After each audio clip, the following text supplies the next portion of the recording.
Selamat datang kawan-kawan semuanya di channel Riam Biru. Terima kasih banyak untuk kawan-kawan semua yang sudah berkenan hadir di channel ini. Kali ini ada satu cerita datang dari Mas Kanto di Pemalang. Mas Kanto itu adalah seorang pedagang martabak sekarang gitu ya. Dulu sekitar tahun 2014 itu pernah memulai. Jadi fase itu tuh tahun 2014 itu adalah pertama kalinya Mas Kanto mencoba untuk berdagang martabak dan ikut sama orang lain. Nah, waktu itu ceritanya Mas Kanto kan bekerja sama seseorang, bantu-bantu begitu ya, karena belum ada modal sama belum ada keberanian untuk menjalankan bisnis itu sendiri. Nah, akhirnya apa? Ikut sama orang, sama satu bos, anggap aja Pak Rudin lah namanya gitu ya. Nah, ikut sama Pak Rudin itu kurang lebih sekitar 6 bulan. Jadi menempati satu gerobak di satu titik di sana, ini sama anak buahnya Pak Rudin juga yang lebih senior. Bekerjalah di situ sampai kurang lebih sekitar 6 bulan. Nah, suatu hari si Mas Kanto ini mendapat tugas dari Pak Rudin. Tok, kamu kan udah lumayan cukup lama nih main martabak kayak gini. Kamu misal nyoba gitu, jalan sendiri gimana? Ya, Mas Kantonya sendiri, aduh Pak, aku belum berani Pak, kata si Mas Kanto. Beneran aku belum berani. Ya udah gini aja deh, saya tuh lagi butuh orang gitu kan. Ini ada satu titik di sana, orangnya lagi sakit toh. Kamu bisa gantiin dia nggak gitu? Gantiin dia katanya. Iya, satu gerobak itu ya anggap aja itu buat kamu belajar lah katanya. Nanti tak temenin, kata Pak Rudin. Oh begitu ya Pak, ya sudah. Yang penting ditemenin, kata si Mas Kanto. Akhirnya sore itu Mas Kanto pun berangkat sama Pak Rudin ke satu titik di sana. Jadi Pak Rudin sendiri itu punya beberapa titik gitu. Nah, ini salah satu titiknya ya di daerah Pemalang sana. Datanglah Mas Kanto sore tersebut nyiapin segala macam martabak itu. Biasanya bukanya itu sore gitu, terutama di daerah sini gitu ya, daerah Tegal, Pemalang, Brebes itu biasanya sore. Nah, si Mas Kanto sama Pak Rudin, Mas Kanto sendiri itu baru pertama kali datang ke tempat tersebut, bantu-bantu nyiapin gerobak itu berada di samping sebuah rumah tua. Rumah tua yang agak sedikit menjorok ke belakang sana, mungkin kisaran antara 10-15 meter, dan di bagian depannya itu memang udah ada kanopinya. Kanopinya itu panjang sampai deket sama jalan. Jadi gerobaknya si Pak Rudin sendiri itu nggak perlu bikin tenda atau apa, tapi di bawah kanopi tersebut, dan kanopinya tuh full gitu ya. Ini rumah tua. Mas Kanto bantu-bantu segala macam sampai akhirnya buka. Pak Rudin pun ngomong lagi, Tok, beneran kamu sekali-kali nyoba, jangan ikut terus kayak gitu kan ya, penghasilannya juga kurang toh. Iya sih Pak, nanti ya udah ini makanya kamu coba ya, kata si itu ya. Baik Pak. Akhirnya dicoba sama Mas Kanto. Hari itu sama Pak Rudin jaga di tempat tersebut. Lumayan cukup ramai begitu ya. Di sana itu lumayan cukup ramai, dan sampai kurang lebih sekitar jam 10 malam dagangan Mas Kanto, dagangannya Pak Rudin di titik tersebut itu habis. Akhirnya beberes dan sebagainya, hari itu mereka pun pulang. Nah, keesokan paginya, singkat cerita aja ya, keesokan paginya si Mas Kanto itu dihubungi lagi sama Pak Rudin. Malamnya itu sebenarnya udah diomongin, Tok besok kamu kesini lagi katanya. Iya Pak, soalnya yang itu belum sembuh katanya. Oh iya Pak, baik Pak. Bisa jadi, kata si Pak Rudin, bisa jadi kamu nanti yang gantiin di sini. Ya, Mas Kanto masih belum pede, masih belum yakin dengan hal tersebut ya. Cuman ngomong sama bosnya ya diiya-iyain aja lah begitu. Akhirnya sudah, hari itu adalah hari kedua Mas Kanto sama Pak Rudin. Dan mungkin karena bosnya melihat Mas Kanto kemarin itu udah lumayan cukup lihai. Dalam artian begini, Pak Rudin itu cuma nongkrong di situ ya, kurang lebih itu nongkrong. Kalau memang ada kekurangan atau sesuatu yang perlu dibetulkan, baru Pak Rudin komen. Nah, kemarin itu nggak banyak yang diomongin sama Pak Rudin, dan Pak Rudin sendiri yakin kalau Mas Kanto ini sudah bisa lah dilepas sendiri gitu ya. Tok, akhirnya ngomong kan, Tok besok ya kamu ini yang handle gitu ya. Iya Pak, meski belum yakin ya, dan akhirnya hari itu beneran. Mas Kanto itu dari sore sebenarnya udah ragu, seneng nggak? Ih, udah jam 6 sore, Pak Rudin masih di sini gitu ya. Udah jam 7, Pak Rudin pun masih di sini. Jadi belum pede sendiri. Ada bosnya di sana malah seneng. Sampai jam 8 ternyata berubah. Pak Rudin itu nggak tahu pura-pura telepon atau memang beneran telepon. Itu ngomong, ya wis aku tak mono, kata si Pak Rudinnya. Ya wis aku tak mono. Aduh, tak mono. Ya sudah, aku nanti ke situ. Dari omongan itu Mas Kanto udah menebak, aduh bosnya pergi nih, aku ditinggal sendiri. Ternyata bener. Pak Rudin pun ngomong, "Tok, udah ya, kamu tak tinggal di sini ya," katanya. "Tak tinggal sebentar," kata si Pak Rudin.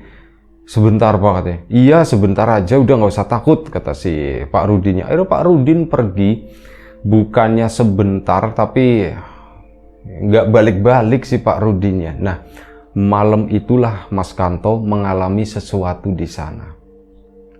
Jam 8 ramai pembeli. Jam 9 juga lumayan masih ada beberapa begitu ya. Sampai menjelang jam 10 itu udah sepi lah Mas Kanto sendiri. Cuman banyakan duduk di tempat tersebut dan memang stok martabaknya itu juga nggak terlalu banyak ya, cuman tinggal 2 atau 3 porsi lah, tinggal sedikit. Mas Kanto duduk di sana, nanti tutup nanti ya, aku malam-malamnya jam 11 lah mungkin ya, kata si Mas Kanto. Akhirnya apa? Ya duduk di sana nungguin pembeli sampai akhirnya sekitar jam setengah 11 itu ada pembeli terakhir. Dia itu beli 2 martabak manis, jadi cuma tinggal sisa 1 martabak manis. Udah, Mas Kanto pun dalam hati, habis ngelayanin ini, aku itu mau pulang. Udah, dilayanin kan, selesai, masih tinggal 1. Mas Kanto santai dulu sebentar dan ya sambil beberes yang kecil-kecil dulu. Nah, dia mendengar ada bunyi glotrak-glotrek di arah belakang Mas Kanto. Jadi dari arah rumah tua tersebut, salah satu jendelanya, kalau dilihat dari Mas Kanto, ini yang sebelah kiri, jendelanya tuh bunyi seolah-olah kayak ada orang yang masuk, kayak ada orang yang lagi ngancing jendela atau mau buka atau apa, glotrek gitu kan. Mas Kanto kan nengok ngeliatin ke arah jendela, sementara di rumah tersebut itu listrik udah dimatikan.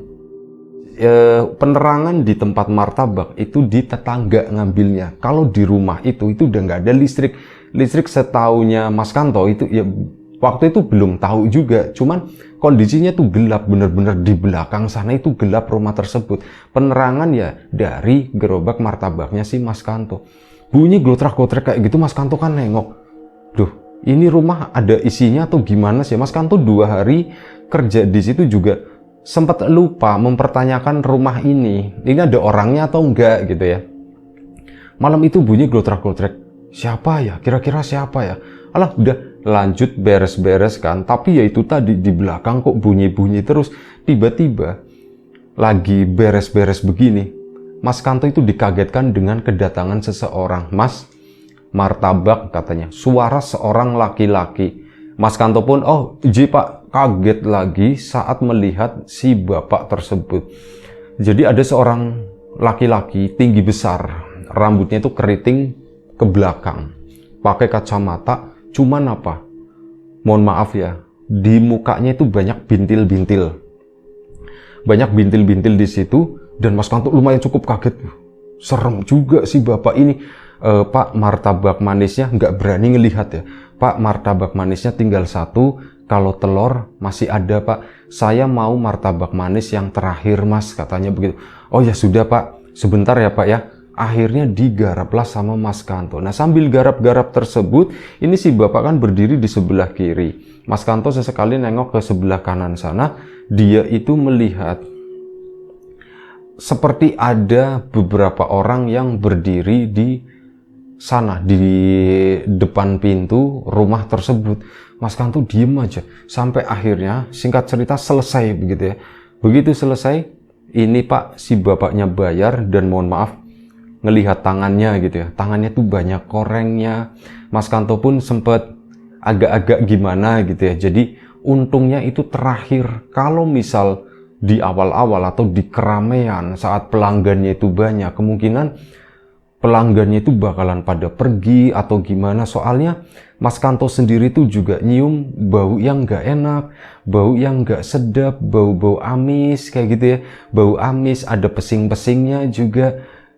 Itulah nggak enak banget lah pokoknya Mas Kanto. Mau ya takutnya menghina atau gimana, dan ya ini kan uang dipegang sama si itu, diterima sama Mas Kanto dengan perasaan agak sedikit jijik juga waktu itu. Tapi udah plak, martabak ini kan dibawa sama si bapak. Mas Kanto pun akhirnya nengok, loh ini ternyata para penghuni rumah ini dan si bapak kondisinya seperti itu. Harusnya gimana ya? Apa harusnya tadi tak kasih gratis aja gitu ya? Atau alah aku nggak ngerti. Si bos juga Pak Nurdin juga nggak pernah cerita masalah hal ini. Mas Kanto nengok ke arah belakang, di sana ada seorang perempuan dewasa, kemungkinan istrinya si bapak. Ada satu anak gadis perempuan juga itu di sampingnya. Mereka itu berdiri dari tadi, dari Mas Kanto bikin martabak sampai selesai. Mereka itu nungguin di sana. Dan si bapak itu balik, Mas Kanto pun gak berani ngeliatin lagi. Udah gak terdengar bunyi pintu dibuka atau bunyi pintu ditutup. Mas Kanto nengok ke sana, udah gak ada di situ.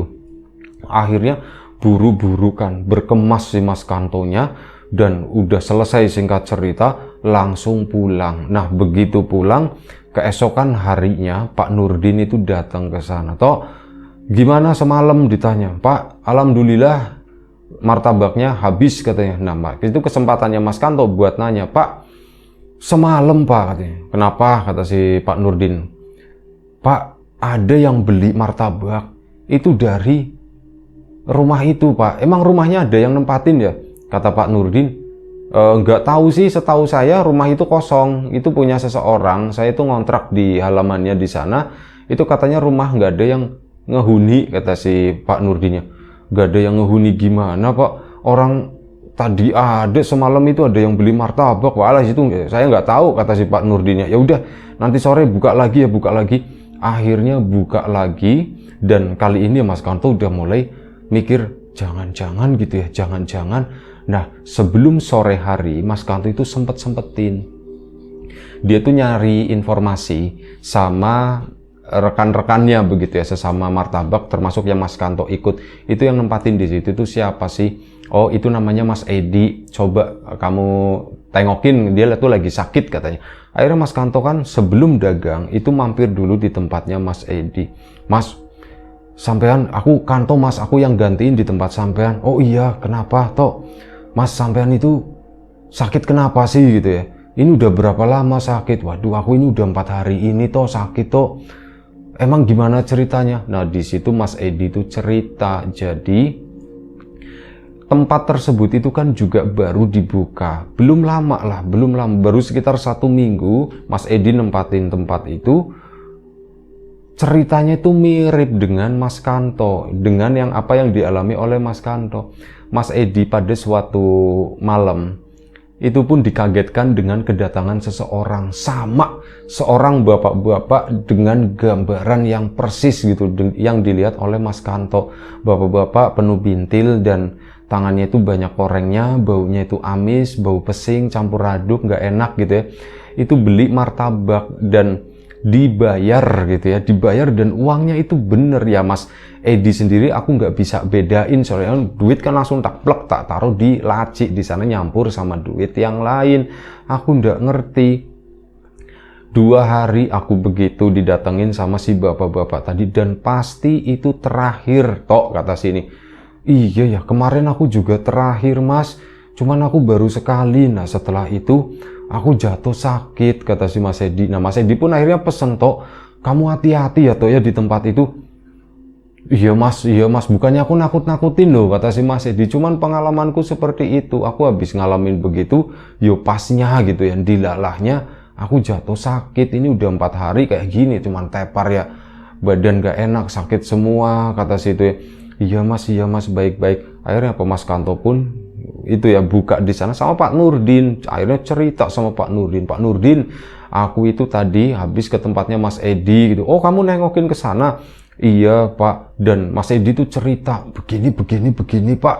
Dan semalam itu aku juga ngalamin. Nah, kata Pak Nurdinnya, alah kamu nyambungin aja, mau masuk kayak gitu, takut tuh. Udahlah gak usah dipikirin, kata si itu kan, gak usah dipikirin. Orang rumah ya kosong-kosong aja, kata si mantul. Udah gak usah dipikirin, itu cuman perasaan kamu kali ya. Iya Pak, kan masalahnya Bapak juga nggak tahu rumah ini tuh ada penghuninya atau enggak. Dan Bapak bilang rumah ini kosong, nggak ada yang nempatin Pak. Iya sih, tapi udahlah toh, namanya usaha ya. Apapun lah gitu, nggak usah manja kayak gitu. Masa laki-laki takut seperti Pak Nurdin itu nganggapnya tuh enteng gitu ya. Mas Kanto pun akhirnya ya wis lah, udahlah.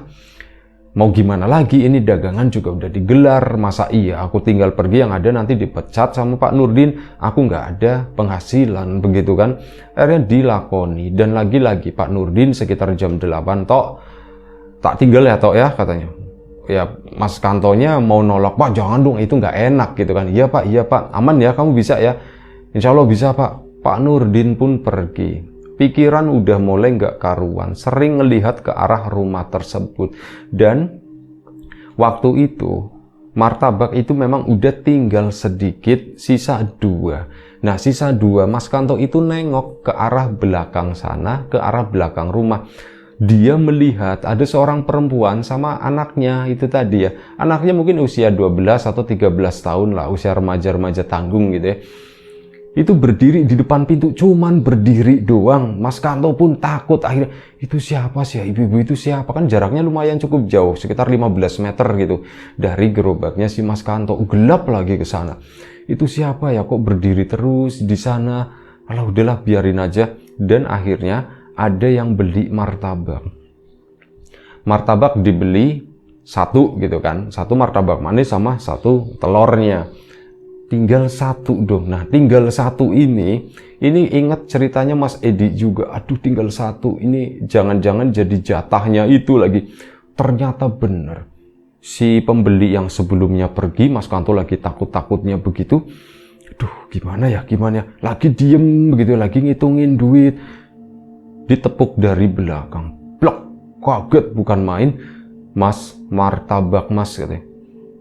Mas Kanto nggak nengok, cuman iya pak, cuman tahu hafal dengan baunya gitu, bau amis plus bau pesing ini loh, ini kan bapak yang kemarin.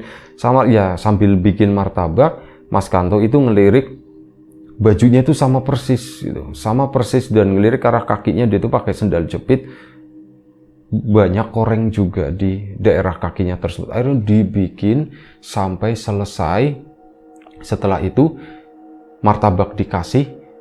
Si bapak itu mau bayar, Mas Kanto bilang, Pak, ndak usah Pak, ini buat bapak saja sama keluarga. Loh, ndak begitu, kata si bapak. Iya Pak, beneran Pak, ndak apa-apa. Mas Kanto nggak berani ngelihat ya, cuman ngomongnya begitu. Pak, ndak usah, ini buat bapak sama keluarga aja, katanya. Oh begitu, ya sudah, terima kasih. Kamu memang pengertian, kata si bapak. Iya Pak. Terima kasih ya dek, terima kasih ya dek. Iya pak, sama-sama. Si bapak itu pun balik badan ke sana. Saat balik badan, ada sesuatu yang mengganggu Mas Kanto. Jadi, tadi kan bau amis, bau pesing gitu ya. Begitu si bapak berlalu, ninggalin bau wangi. Wangi banget sampai apa? Mungkin otaknya Mas Kanto belum siap ya. Dari bau itu yang gak enak langsung switch, langsung pindah ke bau wangi yang menyengat. Mungkin kaget atau apa, justru itu bikin mual. Akhirnya apa, Mas Kanto pun muntah, mohon maaf ya, muntah di pinggir gerobak di sana, bener-bener gak bisa ditahan. Sambil ngelirik ke arah sana, si bapak sama istrinya sama anak tadi itu berdiri di pintu di situ, ngadep ke arahnya Mas Kanto, dan kemudian mereka berbalik masuk. Cara masuknya itu bukan pintu dibuka, tapi cara masuknya itu cuma nembus begitu doang, slep masuk. Dari situ Mas Kanto makin yakin, sumpah ini tuh setan, pikirnya Mas Kanto. Cuman martabakku kan bukan setan, itu martabak beneran. Kenapa dia bisa nembus ke sana? Itu jadi pertanyaannya Mas Kanto. Dan akhirnya dia kan punya rasa penasaran lagi, itu martabakku kok bisa masuk juga, bisa nembus ke pintu itu.